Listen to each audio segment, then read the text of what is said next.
آگے بڑھے. آبویسلی یہ کوشش ہمیں کرنی بھی چاہیے, لیکن اکثر ایک چیز ہمیں روک دیتی ہے, اور وہ کیا ہے جو زیادہ تر ہمیں دیکھنے میں یا سننے کو ملتا ہے, وہ ہے ناکامی کا خوف. کہ جب ہم سوچتے ہیں کہ کہیں میں یہاں پہ ناکام نہ ہو جاؤں, یہاں کہیں میں مجھ سے انکار نہ کر دیا جائے, تو ہم اس کام کو یا اس چیز کو ہم سر انجام جو ہے وہ نہیں دیتے. دیکھیں, جب خوف کی ہم بات کرتے ہیں نا, تو نئی اپرچونٹی ہے ہم وہ ایکسپلور کرنے سے رہ جاتے ہیں, ہم کچھ نئی چیز سیکھنے سے ہم رہ جاتے ہیں. تو جب آپ نئی چیز سیکھیں گے نہیں, کچھ نیا ایکسپلور نہیں کریں گے, تو اوبیسلی آپ اس وقت زمانے کی دوڑ میں آپ شامل نہیں ہو سکتے. رسک لینا چاہیے. کہتے ہیں نا, جب تک آپ گریں گے نہیں, آپ کو اٹھنا سنبھلنا آپ کو نہیں آئے گا, اور جب تک آپ رسک نہیں لیں گے, آپ کیسے آگے بڑھیں گے, آپ کیسے آپ کا جو شمار ہے وہ کامیاب لوگوں میں ہوگا. تو اسی پہ ہم بات کریں گے کہ کس طرح سے ہم بار بار کوشش کرنے کو جو ہے وہ اس پریکٹس کو ہم اپنائیں. ہم اگر کہیں ہارتے بھی ہیں تو اس کو ہم مثبت جو ہے وہ سمجھیں, نہ کہ اس کو منفی لے لیں کہ میں اب ہار گیا ہوں تو میں بار بار اب ہارنا جو ہے وہ میری قسمت میں لکھا جائے گا, تو میں آگے نہیں بڑھ سکتا, مجھے یہ کام نہیں کرنا, میں پھر سے ناکام ہو جاؤں گا. اس چیز کو آج ہم جو ہے وہ ضرور سمجھنے کی کوشش کریں گے. ایک اور سوال کہ کیا واقعی جو ناکامی ہے وہ اتنی بری ہوتی ہے کہ لوگ اس کے ڈر سے آگے بڑھنا چھوڑ دیتے ہیں, یعنی اتنا اس سے خوف زدہ ہو جاتے ہیں, اتنا زیادہ اس سے گھبرانا شروع کر دیتے ہیں, اور یا یہ کہیں کہ خوف ہمیں کامیابی سے کوسوں دور لے کے جا رہا ہے, یا ہم خود جانے کی کوشش کر رہے ہیں یا جا چکے ہیں. آئیے اس پہ بات کر لیتے ہیں, اور جو مزید کچھ وجوہات ہیں وہ اپنے مہمان سے ہم جان لیں گے. آپ اردو ڈپارٹمنٹ کو ہیڈ کر رہے ہیں ماشاء اللہ سے ایک نجی یونیورسٹی میں. ڈاکٹر عارف صاحب ہمارے ساتھ ہیں. جی السلام علیکم ڈاکٹر صاحب. جی وعلیکم السلام. کیسے ہیں آپ؟ الحمدللہ, آپ سنائیے آئی ایم کیا گڈ, حال تھینک ہے؟ یو سو مچ ڈاکٹر صاحب, آپ کے وقت کا بہت عرصے بعد آپ نے ہمیں پھر سے جوائن کیا, تو بس تھینک یو سو یونیورسٹی کی مچ. مصروفیات ایسی ہیں, درس و تدریس اور لینگویجز کے ڈپارٹمنٹس میں لٹریچر پڑھانے کے لیے ظاہر ہے جو شاعر ادیب لوگ ہیں یہ تو پھر ذوق اور شوق سے کرتے ہیں نا, یہ تو موقع چاہتے ہیں کہ ہمیں کلاس ملے لٹریچر پڑھانے کی, اور پھر وہ ٹائم اسپینڈ ہو جاتا ہے سارا. بجا فرمایا. ڈاکٹر صاحب بتائیے گا کہ چونکہ آپ ڈیلی اسٹوڈنٹ سے ملتے ہیں, مختلف آپ کو شعبہ زندگی میں آپ کا ایکسپیرینس ہے ماشاء اللہ سے, مختلف لوگوں سے آپ کا ملنا جلنا ہوتا ہے, کیا سمجھتے ہیں بنیادی وجوہات کیا ہیں جو ہمیں ناکامی کی طرف لے جا رہی ہیں, یا ایک خوف ہمارے مائنڈ میں بیٹھ رہا ہے؟ آپ کون سے عوامل پہ روشنی ڈالیں گے, کون سے وجوہات بیسک آپ سمجھتے ہیں؟ بڑا اچھا سوال ہے, اور آج کا موضوع بھی آپ کے چینل نے بہت اچھا منتخب کیا ہے. Thank you.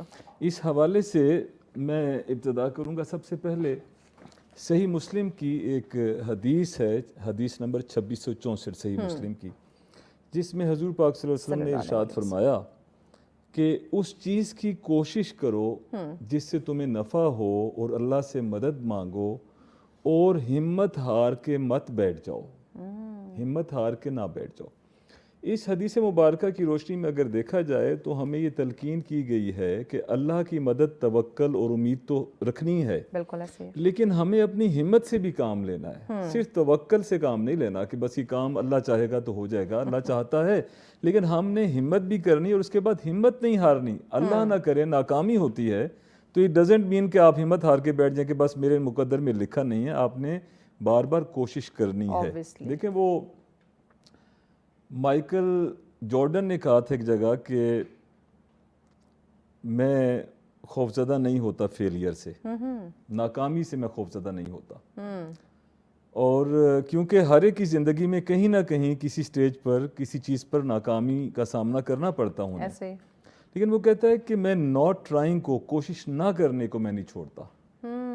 یعنی ہمیں اگر ناکامی کا سامنا کرنا پڑ جائے تو اسے تو آپ چھوڑ دیں, لیکن کوشش کو نہ چھوڑیں, بار بار کوشش کرنے کو نہ چھوڑیں. اسی طریقے سے آپ دیکھیے, جہاں تک امید کا تعلق ہے, آپ امیجز بناتے ہیں, آپ تصویریں لیتے ہیں, لینڈسکیپ کی تصویریں لیتے ہیں. اب فرض کیا ایک تصویر آپ نے بنائی ہی نہیں, اپنے موبائل سے سیل فون سے کھینچی ہی نہیں, تو اس کا 100% مٹیریل آپ نے کھو دیا, آپ نے کوشش ہی نہیں کی. تو پھر آپ کیسے کہہ سکتے ہیں کہ ناکامی ہوگی؟ یعنی کہ کامیابی کے لیے ضروری ہے پہلا قدم.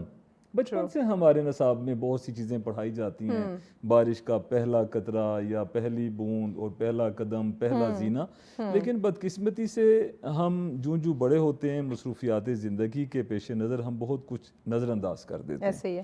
تو یہ چھوٹی چھوٹی چیزیں ہیں جو کامیابی کا ضامن بھی بنتی ہیں, ضمانت بھی دیتی ہیں, ایشورنس بھی دیتی ہیں, لیکن غفلت کی وجہ سے ہم پیچھے بھی رہ جاتے ہیں. بنیادی طور پر جو آپ نے سوال کیا ہے کہ کون سے عوامل ہیں, تو ان میں سب سے پہلا عمل میں سمجھتا ہوں وہ سستی اور کاہلی ہے.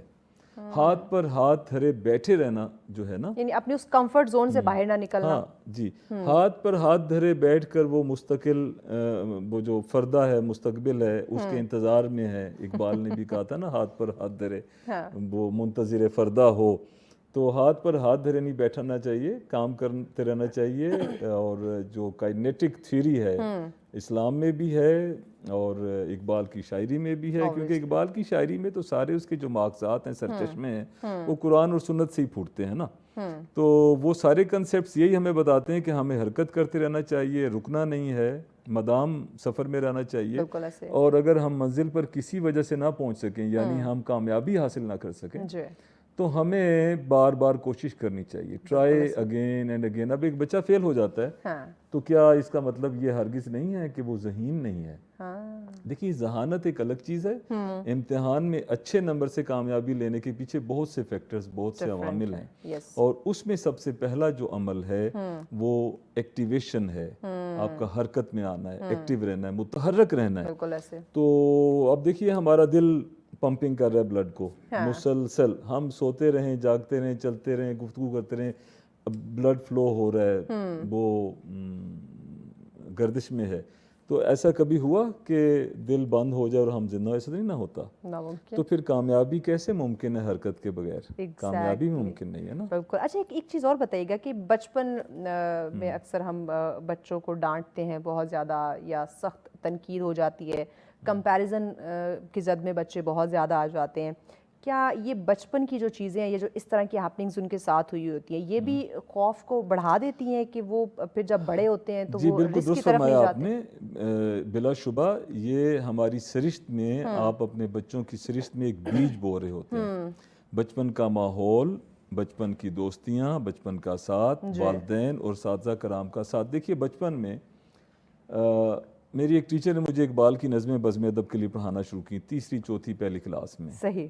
ہمدردی اور آتا ہے یاد مجھ کو گزرا ہوا زمانہ, وہ بیج کہیں لگ گیا اور وہ اندر ہی اندر گرو کرتا ہے نا دماغ کے اندر. جو آپ کی ایج بڑھتی ہے وہ بھی ساتھ ساتھ وہ شوق اندر ہی بڑھ رہا ہے لاشعور میں, اور آگے چل کر آپ اقبالیات کی اسٹڈیز کرنے بیٹھ جاتے ہیں. بالکل ایسے ہی بچپن میں خدا نہ خواستہ اگر ایسے ماحول میں تربیت ہو رہی ہے کہ والدہ ہر وقت ڈانٹ رہی ہے, باپ ہر چیز سے. دیکھیں, ہم تو اساتذہ کو اسکول میں کبھی کبھی میں وزٹ کرتا ہوں, خصوصی طور پر مجھے لوگ بلاتے ہیں, پرائیویٹ انسٹیٹیوشنز والے بھی اور گورنمنٹ کے ادارے بھی, کہ آپ تھوڑا سا ہمیں گائیڈ کریں. یہ چیزیں میرے پاس گاڈ گفٹیڈ ہیں, میں نے کہیں سے ٹریننگ حاصل نہیں کی. تو میں انہیں بتاتا ہوں کہ دیکھیں, چھوٹے کڈس کی کلاسز میں چھوٹے بچوں کو بعض اوقات ٹیچر ڈانٹتی ہے کہ پینسل زیادہ شارپ نہ کرو, بعض اوقات والدین ڈانٹتے ہیں کہ صبح 2 پینسلیں دی تھیں یا کلر باکس سارا تم نے ختم کر دیا, تو یہ بھی نہیں کرنا. صحیح. اس طرح کے اٹیمپٹ سے وہ بچہ خوف زدہ ہو سکتا ہے, اور نیکسٹ ٹائم ہو سکتا ہے کہ اسے ضرورت ہو وہاں کلر کرنے کی, شارپ کرنے کی, اور وہ شارپ نہ کرے. تو آپ نے بچے کا حوصلہ بڑھانا ہے. بچہ تو معصوم فطرت کا ہے, اس کے تو اعصاب بہت کمزور ہیں. تو یہ ساری نروس کی بھی گیم ہے. خوف زدہ ہونے سے آپ اپنے بچے کے اعصاب کو کمزور کر رہے ہیں. اپنے بچے کو توانا کرنا ہے, مضبوط کرنا ہے. تو جی بالکل, اس کے لیے سب سے ضروری چیز جو ہے نا بچوں کے لیے میں سمجھتا ہوں فزیکل گیمز ہیں. کرکٹ ہے, ہاکی ہے, بیڈمنٹن ہے. فزیکل گیمز میں بلڈ سرکولیشن کے ساتھ ساتھ جب بلڈ فلو ہوتا ہے ذہانت بھی بڑھتی ہے, لیکن آپ کا جو پٹھے ہیں, اعصاب ہیں, یہ توانا اور مضبوط ہوتے ہیں. ابھی اس وقت ہماری جو نئی جنریشن ہے, یہ ایوولوشن جو ہو رہا ہے اس کی وجہ سے پچھلی نسل سے تھوڑی سی انٹیلیجنٹ تو ہے, ہر آنے والی نسل پچھلی سے انٹیلیجنٹ ہوتی ہے, لیکن ایک بڑا جو میجر فیکٹر بیچ میں آ گیا ہے وہ یہ ہے کہ بچے فزیکل گیمز سے دور ہو گئے ہیں, اور وہ الیکٹرانک میڈیا اور موبائل کی گیمز سے, اب یہ الیکٹرو میگنیٹک ویوز اس سے آ رہی ہیں, آپ کی بینائی متاثر ہو رہی ہے, دماغ کے ٹیشوز جو ہیں وہ ڈیمیج ہو رہے ہیں, لیکن آپ کا جسم جو ہے اس کے عضلات, اس کی نروز ویک ہوتی جا رہی ہیں. اب یہ جو ویکنس ہے یہ آپ کے اندر حوصلے کو ناپختہ کرے گا, کمزور کرے گا, اور اس کی وجہ سے ہر بندے کے دل میں خوف و ہراس کا عنصر زیادہ ہوگا. بنسبت ہمارے بزرگوں کے. تو ہمیں اس وقت جن اقدامات کی ضرورت ہے وہ یہ ہے بچوں کے لیے خاص طور پر کہ ایک تو ہم ان کو ایسا ماحول مہیا کریں جس میں وہ فزیکل گیمز کو ہم ان کے اندر انٹرسٹ پیدا کریں, کچھ کمپٹیشنز کرائیں اسکولوں میں, کالجز میں, تحریک ہونی چاہیے, ٹھیک ہے, ہیلدی کمپٹیشن ہونا چاہیے, ہیلدی ایٹماسفیئر ہونا چاہیے. پھر یہ جیسے اب آپ کے ماشاء اللہ چینل کے باہر سبزہ ہے, اسلام آباد تو ویسے ہی سارا گرینری سے بھرا ہوا ہے, تو ہاں جی, یہ جو آکسیجن ہے یہ بھی بہت ضروری ہے, اس کی کمی سے بھی آپ کے اعصاب کمزور ہوتے ہیں. اور اس کے ساتھ ساتھ جو آپ کی ڈائٹ ہے, نیوٹریشن ہے, یہ دیکھیے ہم عام طور ہوتا یہ ہے کہ شہروں میں رہتے ہیں, بچے پیزا کھا رہے ہیں, برگر کھا رہے ہیں, اس طرح کی چیزیں کھا رہے ہیں, نوڈلز کھا رہے ہیں, تو یہ جو نیوٹریشن ہے یہ آپ کی بلڈ کیمسٹری کو چینج کر رہی ہے. اس کے اندر مخصوص وائٹامنس کی کمی پیدا ہو رہی ہے, مثلا خاص طور پر وائٹامن بی کی جو سیریز ہے, وائٹامن B1, 6 اور 12, یہ آپ کی نروز کو اسٹرانگ کرتے ہیں. تو اس کی کمی کیوں ہو رہی ہے؟ کیونکہ ہم آرٹیفیشل ماحول میں رہ رہے ہیں اور مصنوعی قسم کی غذائیں کھا رہے ہیں, قدرتی غذاؤں سے دور ہیں. اور ایک تو یہ دیکھیں میں نے آپ سے کہا نا بہت سے فیکٹر ہیں, خوف اور ہراس. اچھا ڈاکٹر صاحب بریک لینی, بریک کے بعد ناظرین مزید ڈسکس کرتے ہیں کہ بہت سارے ایسے فیکٹرز ہیں, بہت سے وجوہات ہیں جو ہمیں کامیاب ہونے سے روک رہی ہیں, یا یہ ناکامی کا خوف جو ہے یہ بڑھتا جائے, اس کو کم کیسے کیا جا سکتا ہے, اس پہ مزید بات کرتے ہیں بریک کے بعد. ساتھ رہیے. ناظرین آپ دیکھ رہے ہیں سچ سویرا, ہمارا ٹاپک جس پہ ہم بات کر رہے تھے کہ ناکامی کا خوف ہمیں آگے کیوں نہیں بڑھنے دیتا. اب اس خوف سے ہم نے جان چھڑوانی ہے, لیکن بعض دفعہ خوف اچھا ہوتا ہے, لیکن زیادہ اس کو اپنے اوپر طاری کر لینا اوبیسلی یہ پھر نقصان دہ ثابت ہوتا ہے. ڈاکٹر صاحب ہمارے ساتھ ہیں. ڈاکٹر صاحب بتائیے گا, بچپن سے ہم ایک چیز سنتے آ رہے ہیں کہ ہمیں ماں باپ بھی یہ بتاتے تھے, بڑے بزرگ ٹیچرز بھی, کہ بیٹا ناکامی جو ہے وہ کامیابی کی پہلی سیڑھی ہوتی ہے. تو کیا یہ جو جملہ ہے یہ آج کے دور کے ساتھ کتنا آپ اس کو ریلیٹ کر سکتے ہیں, یا کتنا آپ اس کو درست قرار دے سکتے ہیں؟ ہاں جی بالکل درست کہا ہے. یہ تو دیکھیے تھامس ایڈیسن نے کہا تھا, اس کی ٹرانسلیشن اردو میں یہ ہے کہ کامیابی خوف کی دیوار کے پرلی طرف ہے. کامیابی خوف کی دیوار کی پرلی طرف ہے. تھامس ایڈیسن سائنٹسٹ تھا اپنے زمانے کا, اور زندگی میں تجربات ہوتے رہتے ہیں. زندگی ہماری مسلسل تجربات پر مشتمل ہوتی ہے, اور تجربات کا مطلب یہ نہیں ہوتا کہ ناکامی کے بعد آپ شکست تسلیم کر لیں, بلکہ تجربات کا مطلب ہوتا ہے کہ اگر کسی وجہ سے ایک تجربے میں ناکامی ہوئی ہے تو آپ جو کامیاب لوگ ہیں نا, پتہ ہے وہ کیا کرتے ہیں, وہ ان ناکامیوں کو لکھ کر ان سے ایک رول الگ سے بنا لیتے ہیں.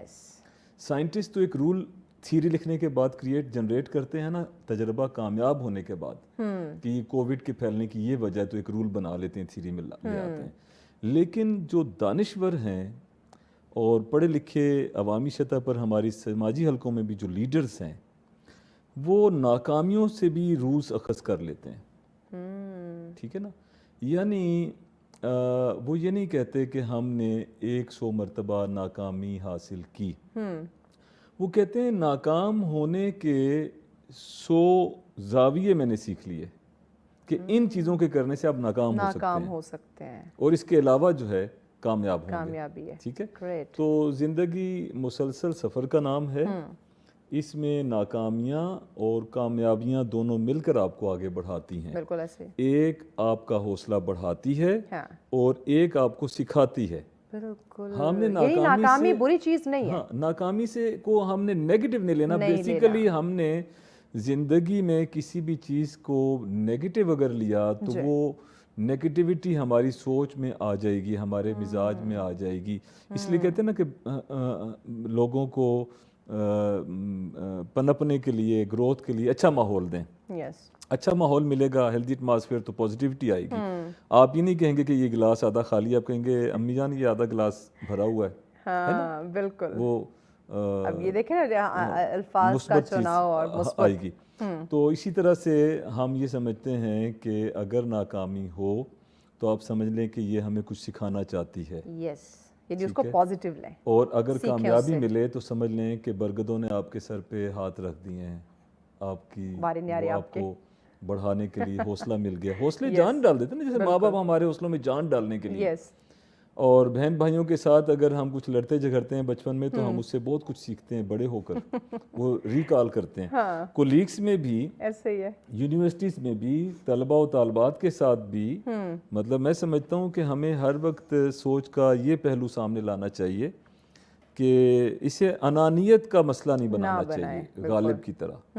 غالب نے انانیت کا مسئلہ کہا نا کہ وہ کعبے کے منہ سے جاؤ گے غالب شرم تم کو مگر نہیں آتی. تو اس کی بجائے میرا خیال ہے کہ ہمیں پازیٹیولی دیکھنا چاہیے کہ یہاں سے اگر ہم ناکام ہوئے ہیں تو ہماری کیا غلطی تھی اور یہ غلطی دوبارہ ہم سے سرزد نہیں ہونی چاہیے، اس کو ریپیٹ نہ کریں بلکہ اس سے سیکھیں. ہاں بس یہ اصل چیز یہ ہے. یہی ہے.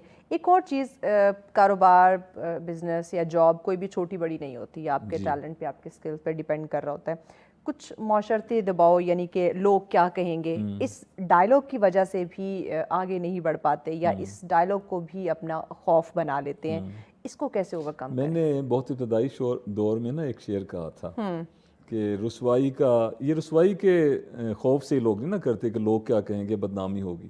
تو میں نے ایک شعر کہا تھا جو بڑا پاپولر ہوا تھا حلقہ احباب میں کہ رسوائی کا غم بھلا کسے ہو، رسوائی کا غم بھلا کسے ہو، ہر شخص یہاں پر اجنبی ہے. اس دنیا میں یہ مسافر خانہ ہے، ہم سب اجنبی ہیں، یہ رشتے ناطے تو ہمارے اپنے بنائے ہوئے ہیں نا. تو اللہ کا کنبہ ہے ہم سب، الخلق و عیال اللہ ہے، مخلوق اللہ کا کنبہ ہے. تو میرا خیال ہے کہ یہ چیز کبھی بھی پیش نظر نہیں لانی چاہیے کہ لوگ کیا کہیں گے. لوگ تو ہر حالت میں کچھ نہ کچھ کہیں گے. اگر آپ کامیاب ہو جاتے ہیں تو حسد کریں گے، جیلسی کریں گے، تو بھی کہیں گے پتہ نہیں یہ پیسہ کہاں سے آ گیا، لون لے لیا ہے، پتہ نہیں کہاں سے ڈاکہ مارا ہے. ٹھیک ہے نا، ہم ان چیزوں کو سنتے رہتے ہیں. اور اگر خدا نہ خواستہ جیسے کووڈ کا وقت آیا تھا تو اس میں دوست پہچانے گئے. یہ ڈاکٹر صاحب یہ آپ نے بالکل بجا بات کی. دیکھیے وقت کے ساتھ ساتھ جب انسان محنت کرتا ہے تو اس کے حالات ایک سے نہیں رہتے ہیں، اور یہ چیزیں میں نے خود پرسنلی یہ میں نے ایکسپلور کی ہے، میں نے یہ سنی ہے. تو لوگ تو ہر وقت کچھ نہ کچھ کہیں گے، اچھے وقت میں بھی کہیں گے.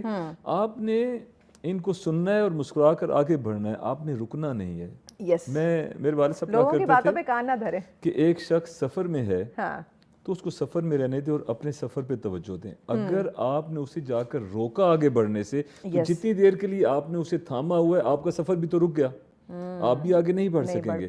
لہٰذا اپنے کام سے کام رکھنا چاہیے، اپنے ایمز اور آبجیکٹیوز جو مقاصد اور مدعا ہیں جو حاصل کرنا چاہتے ہیں، اچیو کرنا چاہتے ہیں، ان پہ فوکس کرنا چاہیے.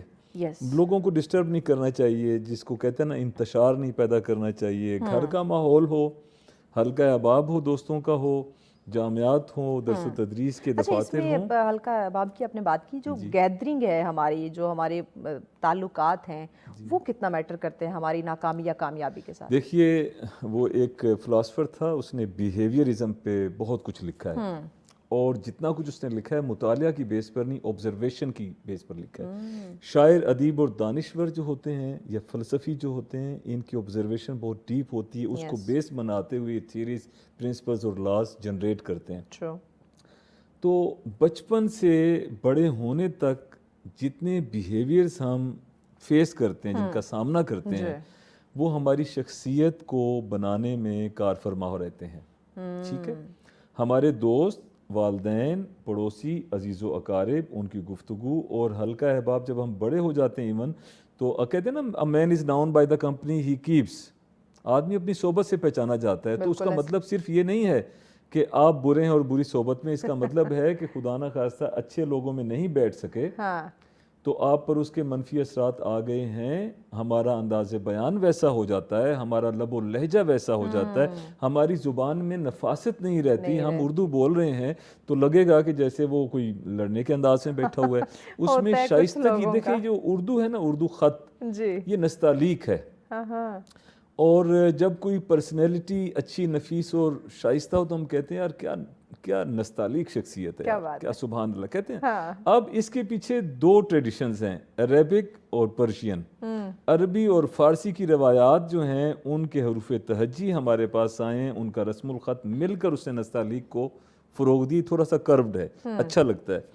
تو اس طریقے سے جس طرح سے آپ کی بول چال پہ اثر آتا ہے، آپ کے لکھنے کے سٹائل پر اثر آتا ہے، آپ کا اسلوب نگارش بنتا ہے نا، اسی طرح سے آپ کی عادات میں بھی تبدیلی آتی ہے، کہیں عادات اچھی ہو جاتی ہیں کہیں، اور یہ سب حلقہ احباب کے اثرات ہوتے ہیں، ان کے ریئیکشنز ہیں جو فوکس ہوتے ہیں آپ پر، ریفلیکشنز آپ دے رہے ہوتے ہیں، ریفلیکشنز. بس دیکھیں نا، اگر آپ بچے سے ہم کلام ہوتے ہیں تو بچہ آپ سے پولائٹلی بات کرتا ہے تو آپ سب کچھ بھول کر بڑے ایزی ہو کر نیچے بیٹھ کر پولائٹلی اس کو جواب دیتے ہیں کہ میرا بیٹا کیا حال ہے، آپ کا موڈ ہی بدل جاتا ہے. بالکل ٹوٹلی چینج ہو جاتا ہے. لیکن خدا نہ خواستہ آپ دبنگ ہیں، توانا ہیں، زور آور ہیں، اور آپ کا کسی بدماش سے ٹاکرا ہو جائے جو بد زبان ہے اور وہ بدتمیزی سے ابیوز کرتا ہے، تو آپ 2-4 مرتبہ تو لحاظ کریں گے یہ سوچ کر کہ لوگ کیا کہیں گے. عارف صاحب درس و تدریس سے وابستہ ہیں، استاد ہیں، وائٹ کالر پروفیشن ہے، لیکن کہیں نہ کہیں پھر آپ کو جواب دینا پڑ جائے گا. اور خدا نہ خواستہ اگر روزانہ ایک موڑ پر ایسا شخص ملتا ہے تو چند روز بعد آپ کا چہرہ ادھر سے گزرتے وقت اس کے ایکسپریشنز ویسے ہوں گے، آپ کی آواز میں تلخی اور سختی آئے گی.